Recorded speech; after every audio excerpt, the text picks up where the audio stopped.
अतीक अहमद पर सबसे बड़ा एक्शन लिया है। जहां चकिया इलाके में अतीक अहमद के ऑफिस पहुंचकर पुलिस ने खुदाई की है और भारी मात्रा में वहां से कैश के साथ 10 पिस्टल भी बरामद की गई हैं।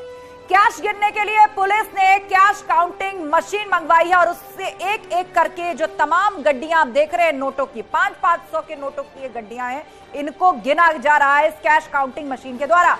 और उसके बाद पुलिस कैश को एक बैग में रखकर अपने साथ ले गई। वो बैग ब्लैक कलर का जो आप बराबर में देख रहे हैं, ये वो टेबल है जिस पर पुलिस ने अपनी पूरी बरामदगी दिखलाई हुई है। नोटों की गड्डियां हैं, नीचे हथियार हैं जो कि अतीक के दफ्तर की दीवारें तोड़कर और फर्श खोदकर मिले हैं। दरअसल पुलिस ने शाम को अतीक के 2 करीबियों को गिरफ्तार किया था और उन्हीं की निशानदेही पर पुलिस को यह कामयाबी मिली है। ये है 2 नकाबपोश।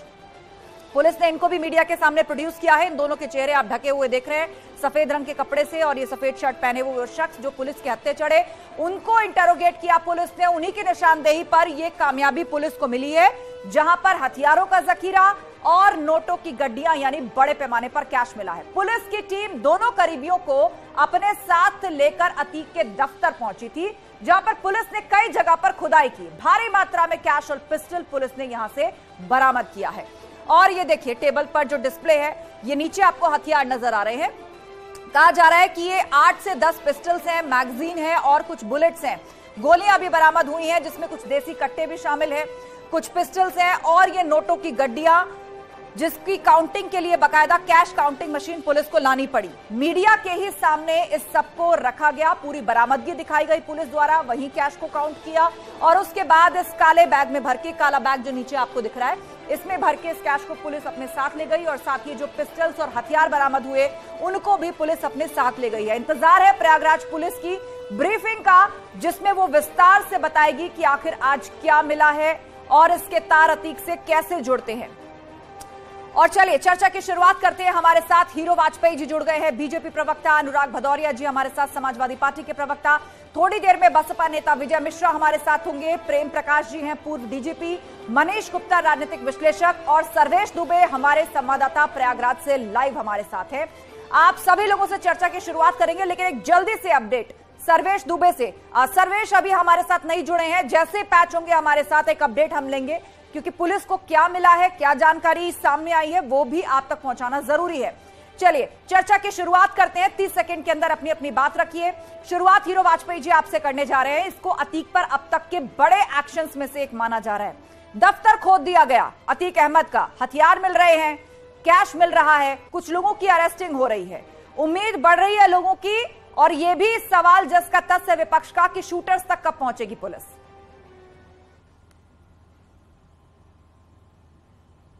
देखिए, ऐसा है कि जो कहा था, जो घटना हुई बहुत ही दुखद थी और दुर्दांत घटना थी, और सदन चल रहा था और सदन के अंदर आदरणीय योगी आदित्यनाथ जी ने बयान दिया था कि ऐसे अपराध करने वाले, अपराधियों के सहयोगी और अपराध जिन राजनीतिक दलों के संरक्षण में ये अपराधी पले बढ़े और अकूत संपत्ति इकट्ठा की, उसे हम मट्टी में मिला देंगे।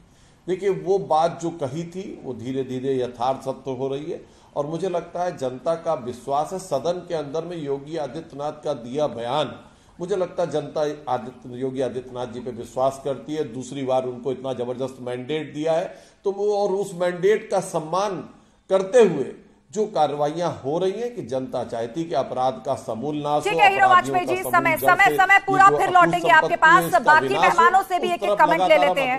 हीरो वाजपेयी जी, आप तक आवाज पहुंच रही, ओपनिंग रिमार्क्स का वक्त पूरा, आगे विस्तार से बात सुनने आएंगे। रुक करते हैं विजय मिश्रा जी का, बसपा नेता हमारे बीच में है। विजय मिश्रा जी, भाजपा बार बार यही कह रही है कि योगी ने जो कहा वो कर दिखाया। अतीक अहमद पर सबसे बड़ा एक्शन, पूरे दफ्तर को खोद दिया पुलिस ने, पोटली भरकर पुलिस कैश खुद ले जाती दिखी, हाथों में फावड़ा लेकर पत्थर खुद खोदती दिखी, फर्श उखाड़ती दिखी और हथियारों की बरामदगी।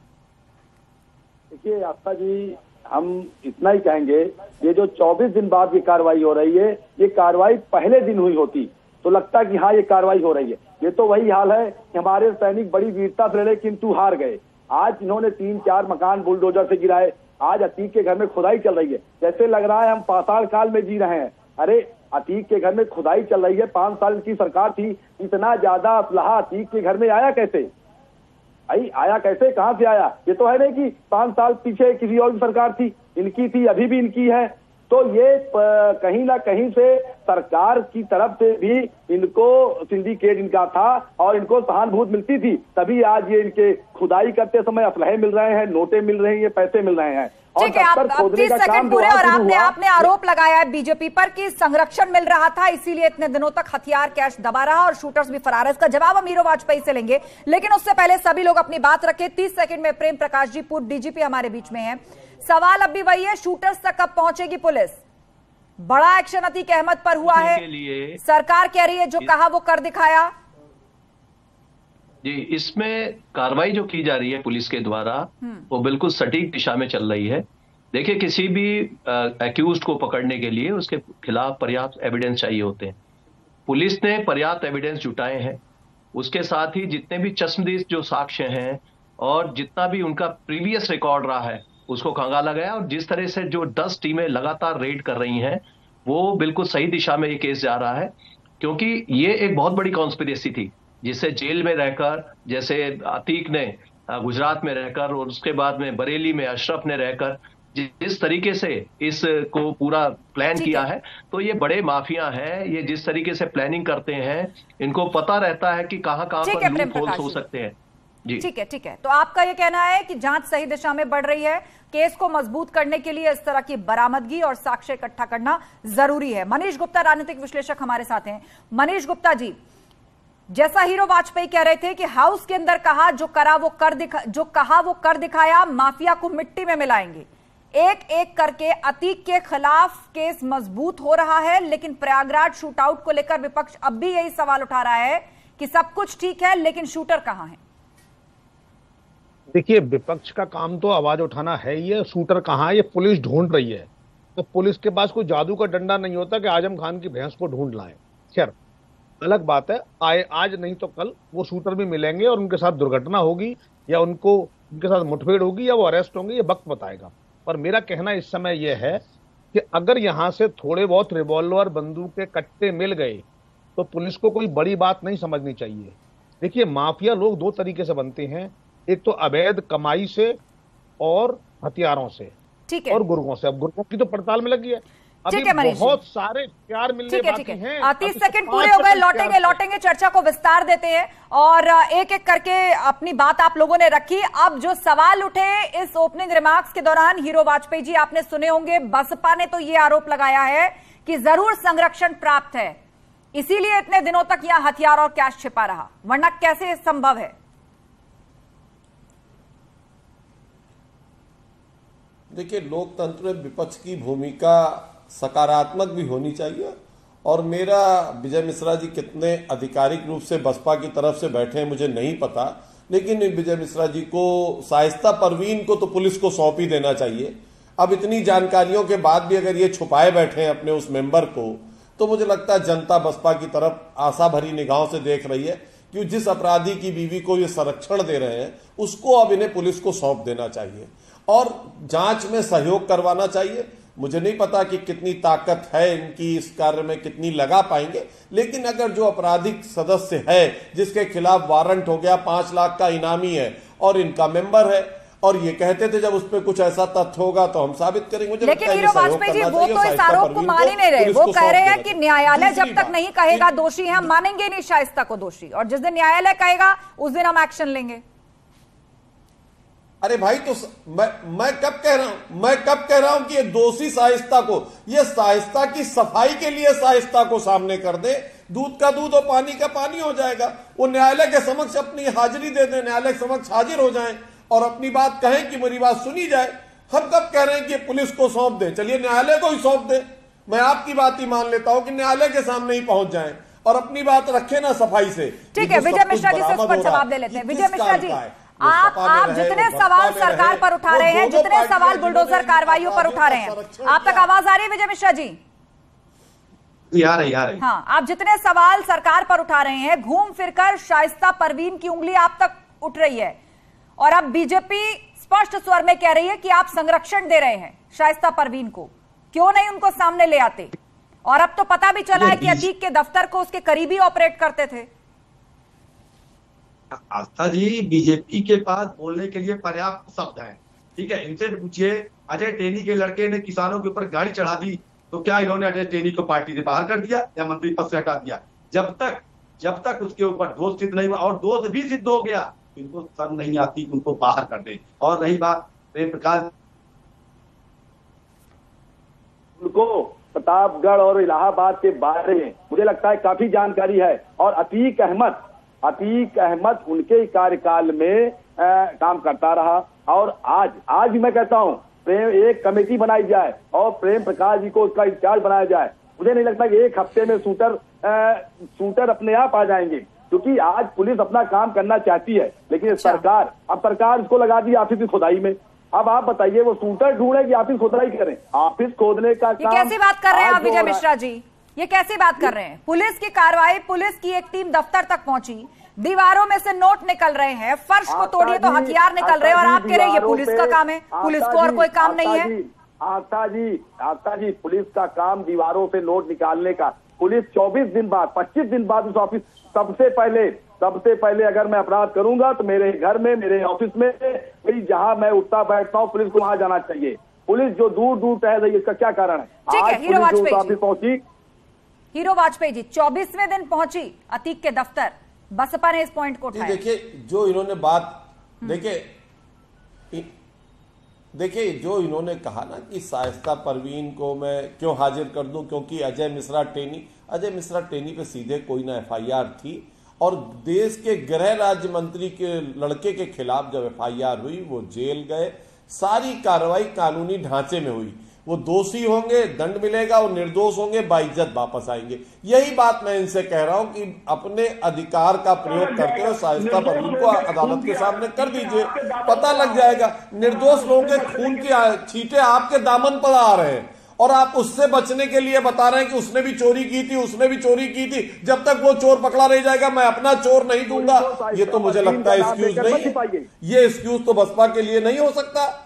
मुझे इनकी ताकत का अंदाजा नहीं है कि कितनी ताकत है, हाजिर करा पाएंगे नहीं हाजिर करा पाएंगे, बहन जी से बात कर पाएंगे नहीं कर पाएंगे, अधिकृत है कि नहीं है। लेकिन अगर चैनल पे बसपा का पक्ष रख रहे हैं तो इनकी जिम्मेदारी बनती है कि शाइस्ता परवीन को न्यायालय के सामने उपस्थित कराएं। सरकार आप चला रहे हैं, चला रहे हैं वो सरकार, लेकिन आप जो सवाल उठा रहे हैं उसका जवाब दे रहे हैं। आपसे पूछ रहे हैं कि शाइस्ता परवीन को कब तक छुपाते रहेंगे, कब तक संरक्षण देते रहेंगे? इनके पास प्रमाण है क्या कि शाइस्ता परवीन को हम लोग छिपा रहे हैं? ये एक भी शाइस्ता परवीन को हटा के बताइए कितने लोग इन्होंने ढूंढ लिया है? क्या सारे जितने शूटर हैं सारे सब विपक्षियों के पास चले गए हैं? तो इनको सत्ता पे क्या बैठा? सत्ता से बाहर हो, विपक्ष सत्ता चलाएगा। ठीक है, हमारे साथ नहीं तो शाइस्ता परवीन अगर आपके पास है तो हाजिर करा दीजिए। नहीं, मैंने कहा ना कि ये प्रमाण आपके पास है, ये प्रमाण आपके पास है। मैं शूटर भी पकड़ लिए जाएंगे। अभी आप विजय जी जान रहे हैं बचेगा कोई नहीं, उसके खैर ख्वाह भी नहीं बचेंगे। जो लोग उन्हें, चलिए ठीक है, आप लोग आपस में इस तरह वाद विवाद मत करिए, आप लोग आपस में वाद विवाद मत करिए। मनीष गुप्ता जी हाथ उठा रहे हैं, वो कुछ कहना चाहते हैं, मैं रोकना चाहूंगी आप दोनों को। मनीष गुप्ता जी कुछ कहना चाहते हैं, लेकिन उससे पहले हमारे साथ समाजवादी पार्टी के प्रवक्ता फखरुल हसन चांद जी जुड़ गए हैं। स्वागत है फखरुल हसन जी आपका। और अतीक के दफ्तर पर आज जो बड़ी कार्रवाई हुई है, बड़ी बरामदगी हुई है, सरकार यही कह रही है कि हमने कहा था माफियाओं को मिट्टी में मिलाएंगे, अब तक का बड़ा एक्शन इसे कहा जा रहा है, जो कहा वो कर दिखाया।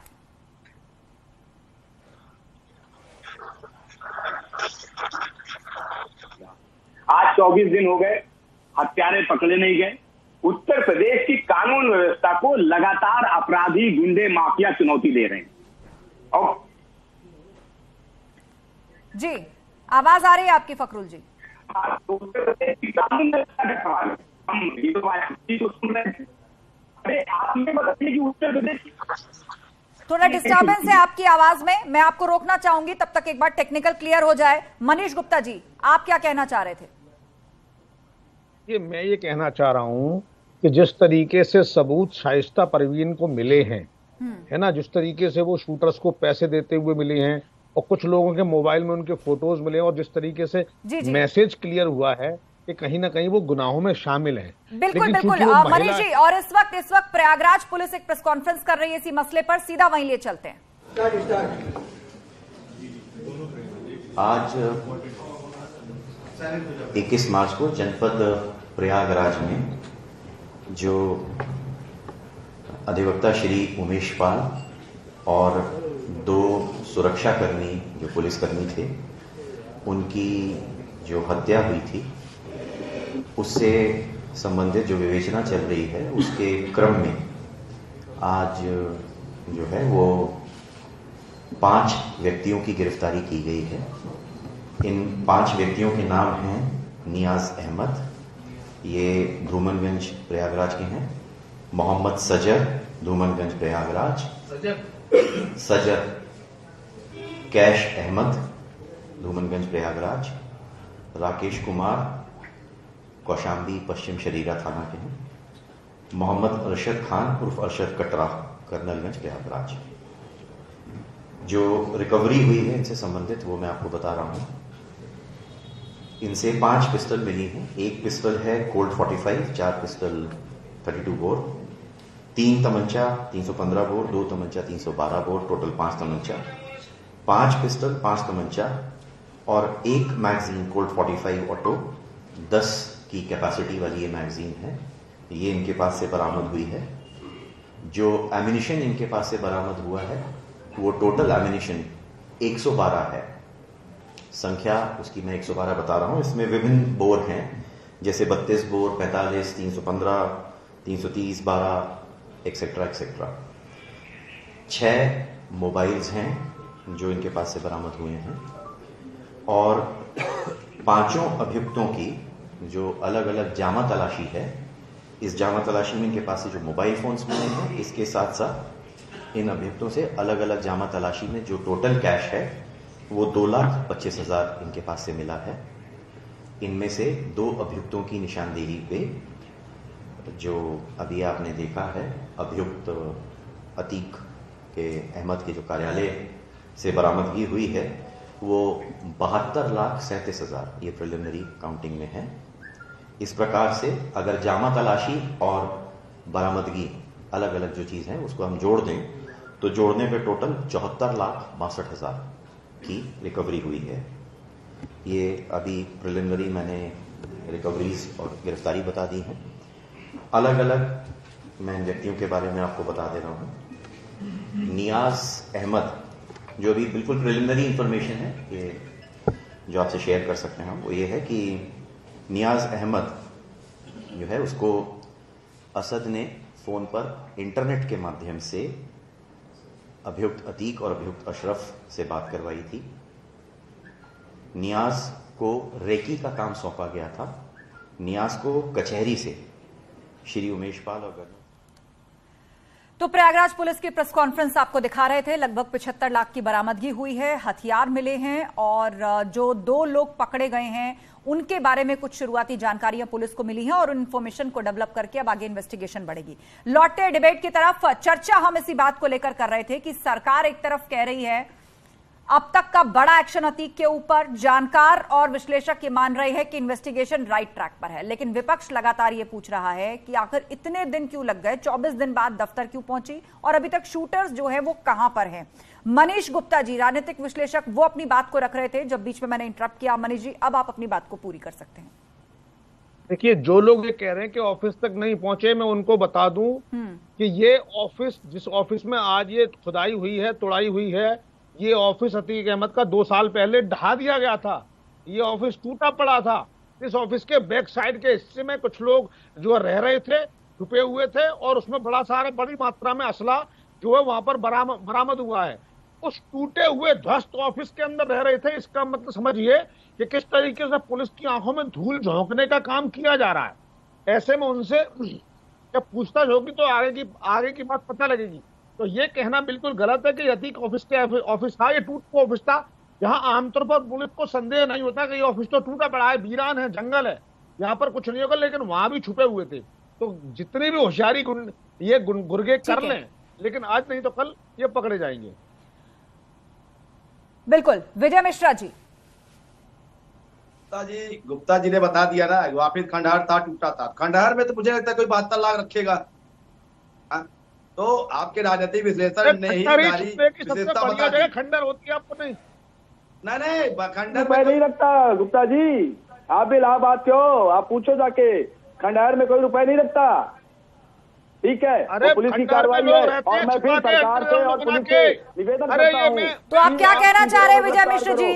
वो रुपए के बाहर से आकर रखे गए, अब आपको पुलिस की जांच पर भी संदेह है। आपके सरकार में आप ही के नेता राजू पाल जिनका मर्डर हुआ उनको इंसाफ नहीं मिला, आपने उनके लिए कितनी लड़ाई लड़ी। आज इन्वेस्टिगेशन पर आप सवाल खड़ा कर रहे हैं, वो भी बिना किसी आधार के, एक चुनावी आरोप की तरह। पुलिस ने कहा 75 लाख रुपए मिले, आपने कहा खंडर में कैसे आएंगे 75 लाख रुपए? आप पुलिस पर सवाल खड़ा कर रहे हैं। 20 सेकंड दे दीजिए, मैं आपको किसकी जांच पर यकीन है? शाइस्ता परवीन पर आप बोलना नहीं चाहते, जो फैक्ट सामने आ रहे हैं उसको आप झुठला रहे हैं। आशा जी आप 20 सेकंड दे दीजिए, मैं आपको ठीक है ठीक है। मनीष गुप्ता जी शांत होइए, शांत होइए। आप 20 सेकंड विजय मिश्रा जी और उसके बाद जवाब देंगे हीरो वाजपेयी जी। देखिए, आप बार बार एक दोहराती हैं कि आपके नेता की हत्या हुई, कार्रवाई नहीं हुई। आप 2007 से 12 तक देखिए, अतीक अहमद की कमर तोड़ दी गई। आज जो इस पे कार्रवाई हो रही है वो हमारी सरकार में, और बहन जी के आदेश पर जो हुआ, आज नंद गोपाल गुप्ता नंदी के ऊपर हमले हुए, उनके हमलावरों कमर तोड़ दी गई। राजू पाल जी पे जो हमले हुए, उनके लोगों के कमर तोड़ दी गई। आज ये भाजपा सरकार के मुकदमे नहीं है, भाजपा सरकार आपने कमर तोड़ दी तो अतीक वापस कैसे उठ खड़ा हुआ? क्या तब भी यूपी आने से पहले डर रहा था? तब भी यूपी से बाहर था और सुप्रीम कोर्ट से गुहार लगा रहा था? ये भाजपा से और समाजवादी पार्टी से पूछे, हमारी सरकार में। अच्छा ठीक है, चलिए फखरुल हसन जी हमारे बीच में है। आपने बहुत ही महत्वपूर्ण पॉइंट उठाया। फखरुल हसन जी, बसपा ने तो कमर तोड़ दी थी अतीक की, लेकिन आपने फिर से दोबारा प्लास्टर करके उसको खड़ा कर दिया। देखिए, बसपा ने तोड़ दी थी, वो भारतीय जनता पार्टी ने भी तोड़ दी थी, और फिर भी अतीक अहमद खड़ा हो गया। तो देखिए, ये कमर तोड़ने वाले जो लोग हैं, ये सब जुमलेबाजी करते हैं। भारतीय जनता पार्टी भी जुमलेबाजी कर रही है। हम तो उत्तर प्रदेश की कानून व्यवस्था की बात कर रहे हैं। उत्तर प्रदेश में कानून व्यवस्था कहाँ है? 24 दिन हो गए, हत्यारे पकड़े नहीं जा रहे हैं। आप उत्तर प्रदेश की सरकार को जो अपराधी हैं, गुंडे हैं, माफिया हैं, उन पे कार्रवाई करनी चाहिए, कठोर कानून लेके आना चाहिए। लेकिन भारतीय जनता पार्टी की सरकार वो बुलडोजर चला के, क्यों नहीं लाए कठोर कानून? अच्छा सुझाव है आपका, बिल्कुल आना चाहिए। समाज में शांति होनी चाहिए, कठोर कानून आना चाहिए, कार्रवाइयां भी कठोर होनी चाहिए और उसके लिए इच्छा शक्ति भी उतनी बड़ी होनी चाहिए। आप क्यों नहीं लाए? सरकार ने जो हम लोगों ने मुकदमे लगाए थे, सरकार को लगता कि कानून, एक मिनट मनीष जी, वर्तमान कानून अगर लगता है कि गुंडे और माफियाओं पे कार्रवाई के लिए पर्याप्त नहीं है, तो विधानसभा में उत्तर प्रदेश की सरकार कानून लिया है, और जो बुलडोजर की कार्रवाई उसको लीगल कर। लेकिन ये करेंगे नहीं, मैं बता दूं, क्योंकि इनको तो बलात्कारियों को बचाना है, इनको तो किसानों पे गाड़ी चढ़ाने वालों को बचाना है। तो ये जब तक सेलेक्टिव अप्रोच के साथ गुंडे और माफियाओं, मनीष गुप्ता जी, उत्तर प्रदेश में मैं पूछना चाह रहा हूं समाजवादी पार्टी के नेता से, एक तरफ तो जिन लोगों ने 100 150 प्लॉट भ्रष्टाचार करके बना लिए, उनका ये समर्थन करते हैं, और जिसके लिए केंद्र में किसकी बात कर रहे हैं आप? कानपुर वाले अपने मंत्री जी की बात कर रहे हैं जिन्होंने इकट्ठा प्लाट ले लिए थे। नहीं मनीष जी, उन्हीं की किसकी बात कर रहे हैं? मैंने किसने प्लाट ले लिए थे? वो कानपुर वाले मंत्री जी जो कोर्ट से भाग गए थे, उन्हीं की बात कर रहे हैं। लालू परिवार के भ्रष्टाचार के बारे में आपको बताना है? अरे भाई, लालू परिवार किसकी बात कर रहे हैं? कानपुर वाले मंत्री जी जिनके प्लाट एक एक करके बोलिए, सवाल पूछ रहे कुछ मनीष गुप्ता जी, उसके बाद फखरुल हसन जी आप अपनी बात को कहिए। पूछिए, क्या पूछ रहे हैं? लाकर उनके प्लॉट हड़प लिए, ठीक है, प्लॉट हड़पे, भूमाफियाओं को संरक्षण दिया, ये सवाल है। फखरुल हसन जी जवाब, भूमाफियाओं को संरक्षण और प्लॉटों पे कब्जे, आपका जवाब। ये तो भारतीय जनता पार्टी के दूसरे प्रवक्ता जो हमारे मित्र बैठे हुए हैं, मैं इनसे पूछना चाहता हूँ कि आप बताओ ना कि वाराणसी वाले माफिया गुंडे कौन है, उन पे क्या भारतीय जनता पार्टी ने कार्रवाई की? जौनपुर वाले गुंडे माफिया कौन है, उनके पे कितने मुकदमे, उनका परिवार आज किस दल में है, कहाँ शामिल है? एक एक करके बोलिए। इतना क्यों परेशान हो रहे भैया? तुम तो भाजपा के प्रवक्ता से गारत दिला रहे हो। हीरो वाजपेयी जी तो बेचारे खामोश बैठे हुए, बोलने का मौका मिल रहा है, लेकिन भाजपा के प्रवक्ता आपस में मत उलझिए। बहुत सारे सवाल उठे हैं, उनका जवाब हीरो वाजपेयी जी देंगे। हीरो वाजपेयी जी,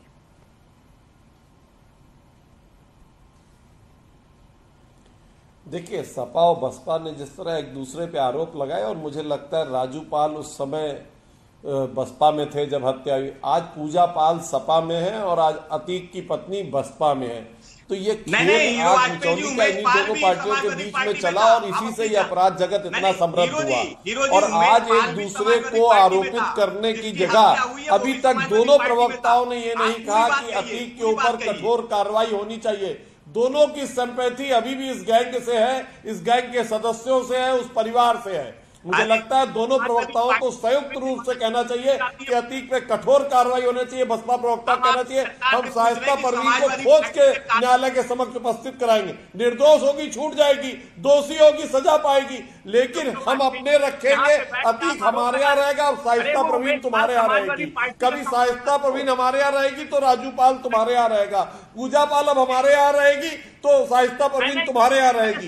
इस तरह का यहाँ सुचौली का गेम चल रहा है और मुझे लगता है जनता जनार्दन उसको बहुत बेहतर समझ रही है। लेकिन ये दोनों पार्टियां मिलकर इस परिवार को बचा नहीं पाएंगी। लाख कोशिश ढूंढे जाएंगे, मैं अलग से मौका दे दूंगी आपको बोलने का, अलग से टाइम मिल जाएगा। आर्थिक, राजनीतिक, सामाजिक साम्राज्य धूल दूसरित हो जाएगा। ठीक है फखरुल हसन जी, भाजपा का साफ कहना है कि क्यों नहीं कड़े लफ्जों में आप या बसपा ये कह देते कि हाँ अतीक पर हो रही कठोर कार्रवाई बिल्कुल सही है, माफियाओं के खिलाफ ये एक्शन बिल्कुल सही है। अरे भाई मैंने तो कहा कि उमेश पाल तो समाजवादी पार्टी का नेता कार्यकर्ता था, हमारे कार्यकर्ता की हत्या हुई। हम तो भारतीय जनता पार्टी से सवाल पूछ रहे हैं कि उमेश पाल के परिवार को, हमारे समाजवादी पार्टी के उस कार्यकर्ता को, नेता के परिवार को इंसाफ कब मिलेगा? मतलब अतीक पर कठोर कार्रवाई सही है ना? जब राजू पाल आप साथ खड़े ना अपने कार्यकर्ता की हत्या की लड़ाई में, राजू पाल की साथ हत्या खड़े हैं ना, लोग थे ना, अतीक पर कठोर कार्रवाई सही है ना? तो आप ही लोग थे। माफियाओं पे उत्तर प्रदेश पे कठोर कार्रवाई हो, गुंडे माफियाओं के खिलाफ कठोर कार्रवाई। अतीक पर जो कार्रवाई हो रही है वो सही है या गलत? इतना है कि नाम अतीक पर हुई कार्रवाई सही है कि गलत? गुंडे माफियाओं पे कार्रवाई नहीं, गुंडे माफिया ठीक है, अतीक पर जो एक्शन हो रहा है वो सही है कि गलत? अतीक पर जो एक्शन हो रहा है सही है कि गलत? अतीक का नाम नहीं ले सकते। अतीक हो, चाहे जौनपुर वाले हो, चाहे बनारस वाले हो, जितने भी गुंडे माफिया हैं, जिस पे भी कार्रवाई होगी समाजवादी पार्टी। देखिए फिर वही अतीक पे हो रही है ये कार्रवाई, जायज है कि नहीं? विजय मिश्र जी आप भी जवाब दे दीजिए इसका। नहीं बोलेंगे, फखरुल जी की राजनीतिक मजबूरी हम समझ सकते हैं। आस्था जी, हाँ, मैंने उस दिन भी बोला था, 2 दिन पहले भी बोला था मैंने, ये जो बाहर ढूंढ रहे हैं इनके पास अशरफ और अतीक इनकी कस्टडी में है, उनको कब ये यूपी लाएंगे, कब उनको रिमांड पे लेंगे, वो काम तो नहीं कर पा रहे हैं। लेकिन ये जो साइकिल चोर, आप अपना काम ठीक से कर रहे हैं। शाइस्ता परवीन कहाँ है, आपको खबर है? मैडम कहाँ है शाइस्ता परवीन? शाइस्ता परवीन को ढूंढने पार्टी साथ खड़ी है, ये तो बिल्कुल स्पष्ट है। कहाँ है शाइस्ता परवीन? हमने कहा ना हम किसी भी अपराधी के साथ जिस पर इनाम घोषित है, वारंट निकला हुआ है, के इनामी को आप क्यों छुपाएं, निष्कासित क्यों नहीं करते पार्टी से? तो पुलिस का क्या कर रही है? अगर उसको लगता है कि हम लोगों ने छुपाया तो गिरफ्तारी करें लोगों की। आपकी पार्टी ने अभी निष्कासित नहीं किया है शाइस्ता को, इसका मतलब आप साथ खड़े हैं। आप साथ खड़े हैं तो क्या ये आपकी जिम्मेदारी नहीं है कि न्यायालय के समक्ष पेश करवाएं और उसके बाद साबित होने दें? दोषी है तो सजा हो जाएंगी, सबूत नहीं मिलेंगे तो बरी हो जाएंगे। अजय टेनी, ब्रजेश सिंह, क्या इनको पार्टी से बाहर कर दिया गया? ये अपराध नहीं कर रहे हैं या ये अपराधी नहीं है? अतीक का नाम लेने जो में भय भाजपा लगता में है है वो गंगा का दूल्हा है, जो दूसरे दल में है वो अपराधी है।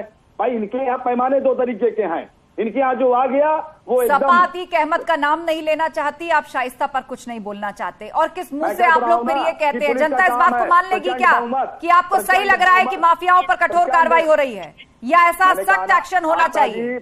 आपकी बातों में आ जाएगी क्या जनता? प्रचंड बहुमत जनता ने दिया भाजपा को, 5 साल जिता दिए इन्होंने, अभी तक ये अपराध नहीं खत्म कर पाए उत्तर प्रदेश से, और ये कहते हैं भय मुक्त समाज की बात करते हैं। और आज समाज में और इलाहाबाद में जो भय है वो व्यापारियों से पूछिए।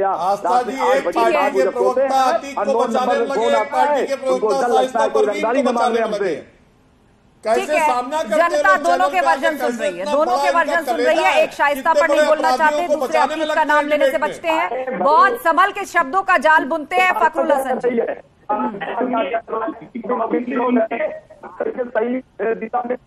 एक एक करके बात रखिए। भारतीय जनता पार्टी सवाल का जवाब दे, अंसारी गुंडा है, माफिया है। तीसरा नाम जौनपुर और बनारस वाला भारतीय जनता पार्टी के मुंह से दिलवा दीजिए जरा, क्या नाम है जरा?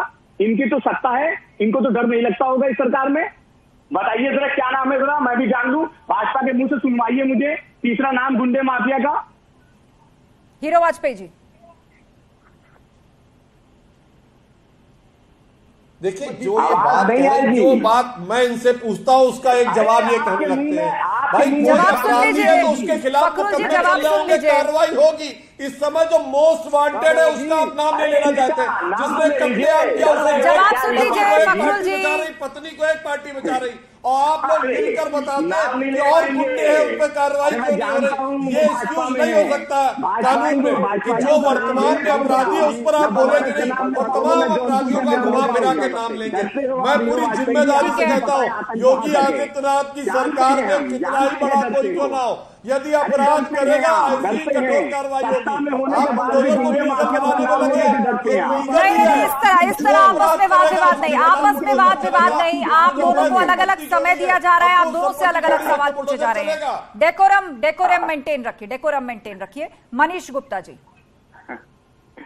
मैं ये कह रहा हूं आज की चर्चा का विषय जो है, क्या उस पर फोकस किया जाए, क्या अतीक अहमद पर जो कार्रवाई हो रही है, क्या उस गुंडे पर जो पहले ही जेल में है और उस पर कितने भयानक आरोप हैं हत्या और षड्यंत्र के, क्या उस पर सभी राजनीतिक दल एक मत होकर ये नहीं कह सकते कि हाँ ये गलत व्यक्ति है, ये गुंडा है, इसके खिलाफ जो कार्रवाई हो रही है वो उचित है, सियासी या जो मजबूरियां हैं नहीं हो मनीष रही जी, है आप वो समझते उचित हो नहीं कि और आप होनी राजनीतिक चाहिए। विश्लेषक हैं, सबकी अपनी अपनी सियासी मजबूरियां हैं।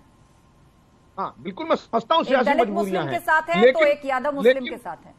ना वो अतीक का नाम लेंगे, ना वो शाइस्ता को निष्कासित करेंगे। जौनपुर वाले और बनारस वाले किसके साथ हैं वो भी तो बताती चलिए। अरे जौनपुर बनारस वाले बनारस वाले बात जिसके सुन भी साथ लीजिए। हो, नाम क्यों नहीं लेते आप? कौन जौनपुर का, कौन बनारस का, नाम क्यों नहीं लेते? मैं कहता हूँ अपराधियों से डरते क्यों हैं? मिला दिया जाए, कितने मिला दो। डरने की जरूरत नहीं है किसी को, खुलकर नाम लीजिए, खुलकर वक्तव्य रखिए, सवाल पूछिए, जवाब देने के लिए सभी पैनलिस्ट तैयार हैं। बस आपस में वाद विवाद नहीं, आपस में वाद विवाद। सारे जौनपुर को, सारे बनारस को बदनाम कर रहे हैं। हम विपक्ष में हमसे कह रहे हो नाम ले लो, अरे मुझे डर लगता है भैया, मुझे बनारस वाले से भी डर लगता है, जौनपुर वाले से भी डर लगता है। हम कैसे नाम ले ले? आप सत्ता में लगता है ना तो छुपाए क्यों, निकाल बाहर करो ना शाइस्ता परवीन को। चलिए ठीक है, अरे डरते क्यों, निकालो ना। नहीं, बड़ा सवाल ये है कि क्या प्रदेश मेरे माफिया या तुम्हारे माफिया से चलेगा?